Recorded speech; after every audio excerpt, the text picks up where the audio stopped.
Within the research component of the recruiting process, there is a cycle. And for most people, this is going to be a relevant aspect and it's important to understand.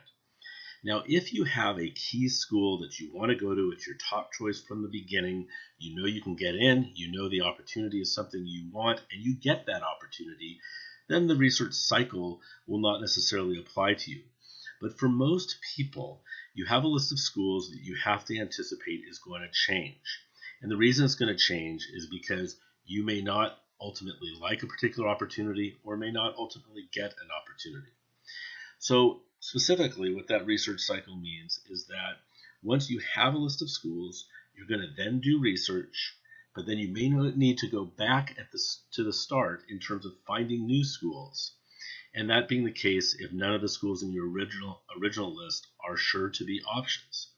So you have a starting point with a group of schools, you do research on those schools, and where you decide yourself that there isn't something you're interested in, or you don't get an opportunity from a school, you have to keep in mind you may need to circle back and go to the beginning and reevaluate what are possible options that you'd be willing to consider. And this will cycle itself until you have a sure option available to you that you know you want. So in other words, there's a set group of schools you will get from the beginning or create from the beginning. And then you do your research to figure out what aspects of those schools you like or dislike.